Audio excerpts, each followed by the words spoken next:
नमस्कार, मैं हरेंद्र। आशा करता हूँ कि आप लोग सभी निरोग और स्वस्थ होंगे।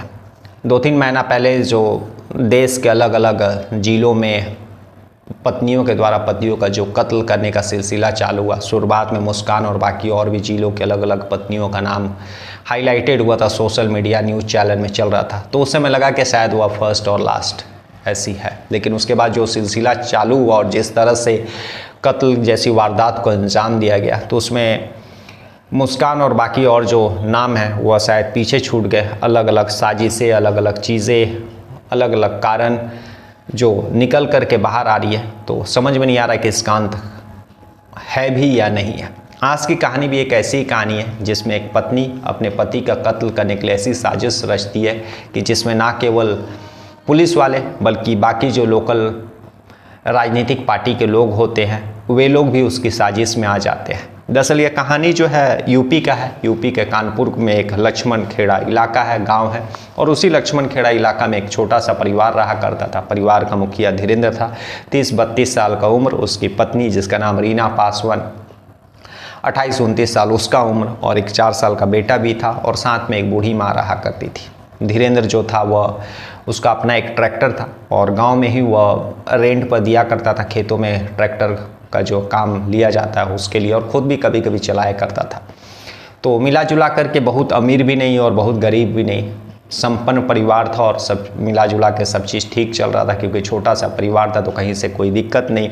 घर के बगल में ही एक 22-23 साल का एक भतीजा रहा करता था जिसका नाम था सत्यम था। चूँकि पड़ोस में था और भतीजा था तो घर आना जाना लगा रहता था। लेकिन इसी 10 मई की रात जो है कुछ ऐसा होता है उस घर में कि जिसमें धीरेंद्र का कत्ल हो जाता है। और यह कत्ल 11 मई के अर्ली मॉर्निंग जब उसकी पत्नी उठती है और अपने पति को आवाज़ देती है, पति के रूम में जाती है, तो देखती है कि उसका जो है पति के गला कटा हुआ है और आसपास जो है खून है। रोती है, बिलखती है। रोने बिलखने के आवाज़ से जो है बच्चे और बाकी जो उसकी सास वहाँ पहुँचती है। आस पड़ोस के लोग भी, अर्ली मॉर्निंग था, अभी गाँव के लोग जग ही रहे थे। ऐसे भी गांव के लोग अर्ली मॉर्निंग जग जाते हैं क्योंकि उन लोगों को खेतों में और बाकी सिंचाई और बाकी चीज़ों का काम रहता है। तो तुरंत जो है लोगों का वहाँ जमावड़ा लग जाता है क्योंकि जो पत्नी धीरेंद्र की पत्नी रीमा पासवान थे, उसके रोने और बाकी चीखने चिल्लाने की आवाज़ से, और उसी भीड़ में से एक शख्स जो है नज़दीकी थाना को इन्फॉर्म करता है।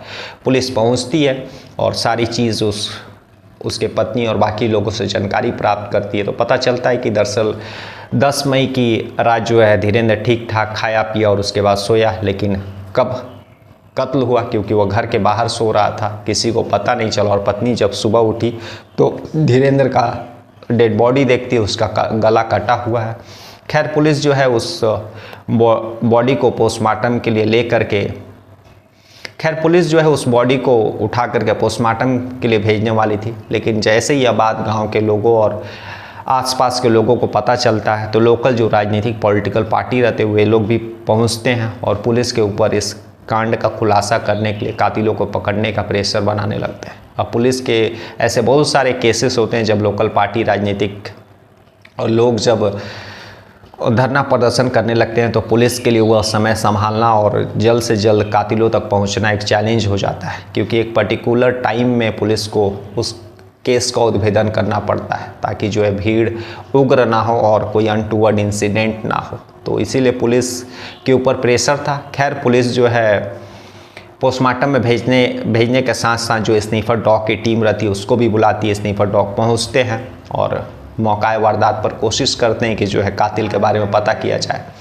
उसके बाद जो है पुलिस फॉरेंसिक की टीम को भी बुलाती है। लेकिन ये जब स्नीफर डॉग को बुलाया गया था तो एक चीज़ पुलिस को बहुत ही अटपटा लग रहा था कि बार बार स्नीफर डॉग जो है जहाँ पर कत्ल हुआ था उस जगह पर सूंघने के बाद वह घर के अंदर प्रवेश कर रहा था और घर के आंगन में जा कर के बैठ जा रहा था, और वहाँ पर 1-2 बूंद जो है हल्की ब्लड का स्टेन भी था। पुलिस को यह समझ नहीं आ रहा था क्योंकि ज़्यादातर केसेस में जितने भी कत्ल और बाकी चीज़ें होती है घर में या फिर घर के बाहर, तो स्नीफर डॉग जो है वहाँ पर सूंघने के बाद गांव के दूसरी दिशा में खेत के होते हुए भागता है। हालांकि वह पूरी तरह जो है कातिल तक नहीं जाता, लेकिन इतना ज़रूर अंदेशा देता है कि जो है कत्ल होने के बाद किस रास्ते जो है कातिल भागे हैं। तो लेकिन यहाँ पर अजीब हो रहा था 2 दफ़ा जब डॉग को उस मौका वारदात पर सुंघाया गया तो वो घर में जा कर के आंगन में बैठ जा रहा था। कोई ज़्यादा दूरी नहीं था, 10 या 20 मीटर का दूरी हो, क्योंकि आंगन में डॉग जाकर बैठ रहा था और घर के बाहर जो है धीरेन्द्र पासवान सोए थे उस 10 मई की रात। खैर पुलिस के पास कोई एविडेंस नहीं था और ख़ुद पत्नी जो है रीना पासवान वह गम में थी, रो रही थी, बिलख रही थी।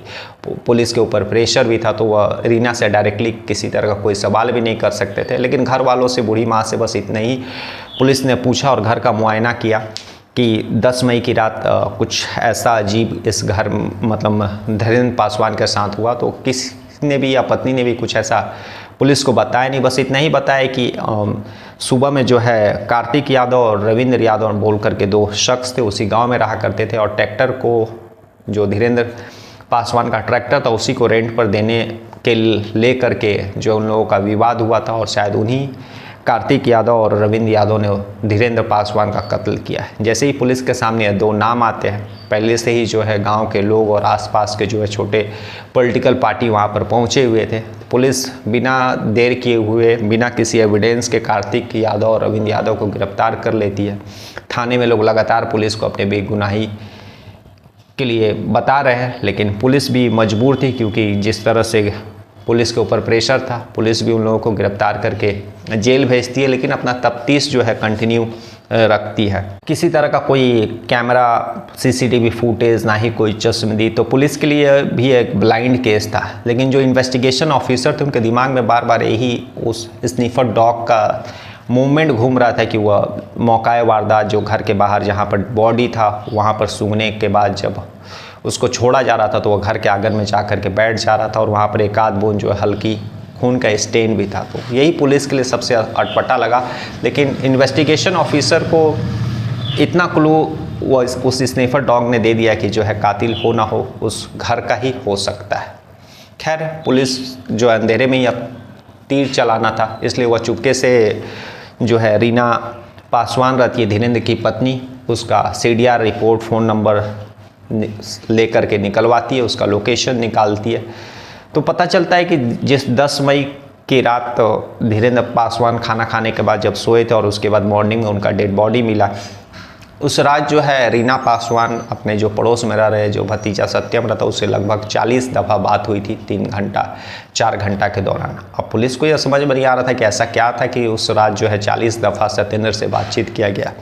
इस बार भी पुलिस जो है चुपचाप उस सत्येंद्र का जो नंबर रीना के कॉल डिटेल में दिखता है उसका रिपोर्ट निकालती है, उसका लोकेशन निकालती है। तो पता चलता है कि जो है लेट नाइट दोनों का लोकेशन एक साथ दिखा रहा था, जो कि भोर तक एक साथ था।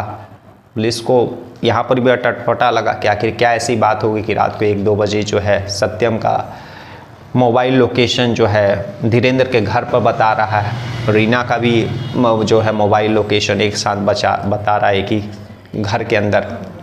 अब पुलिस दोनों को उठाने का कोशिश करती है, दोनों को गिरफ्तार करती है और उसके बाद पुलिस स्टेशन लेकर के आती है, आमने सामने बैठाती है।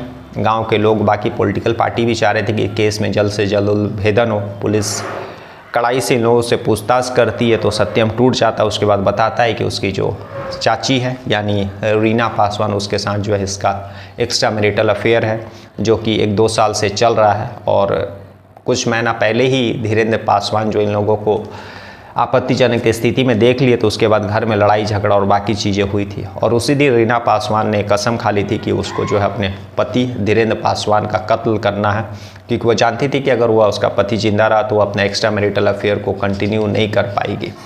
और बस इन लोगों को मौका का तलाश था। उसके बाद जो है दोनों प्लानिंग करते हैं और मौके की तलाश में रहते हैं। तभी जो है उसी 10 मई के मॉर्निंग में जो है धीरेन्द्र का अपने ही गांव का कार्तिक यादव, रविंद्र यादव के साथ जो है ट्रैक्टर को रेंट पे देने के लिए लेकर के लड़ाई मतलब मामूली विवाद होता है। अब रीना को जो है पॉइंट मिल चुका था, समय उसको समझ में आ गया था कि यही अच्छा समय है कि कत्ल कर दिया जाए और सारा जो है इल्ज़ाम उसी रविंद्र और कार्तिक के ऊपर लगा दिया जाएगा। उसके बाद फिर जो है रात होने का ये लोग इंतज़ार करते हैं और धीरेन्द्र के खाना में कुछ बेहोशी का दवा दे देते हैं।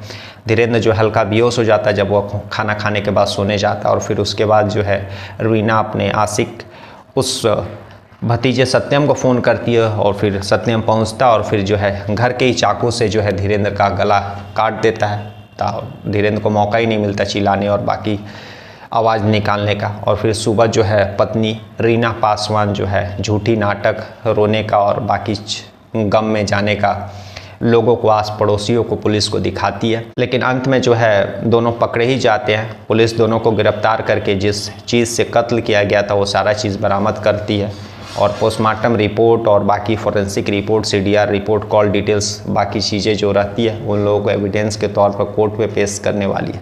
लेकिन आज की कहानी जो है एक ऐसी कहानी थी जिसमें एक पत्नी अपने पति के कत्ल का साजिश रचती है, मौका का इंतज़ार करती है और फिर साजिश को अंजाम देती है। और उसके साजिश में ना केवल पुलिस बल्कि गांव के कुछ लोग और साथ ही पॉलिटिकल पार्टी भी उसके सपोर्ट में उतर गए थे और लगातार पुलिस को ऊपर प्रेशर बना रहे थे उस केस का उद्भेदन के लिए, उसके पत्नी धीरेंद्र को इंसाफ दिलाने के लिए। लेकिन जब इस मामले का खुलासा हुआ तो ना केवल पुलिस बल्कि गांव के लोग भी हैरान हो गए कि एक पत्नी किस तरह से अपना एक्स्ट्रा मैरिटल अफेयर को कंटिन्यू रखने के लिए अपने पति का जो है कत्ल कर देती है। कल मैं फिर ऐसी किसी कहानी के साथ मिलेंगे, तब तक के लिए नमस्कार, जय हिंद, जय भारत।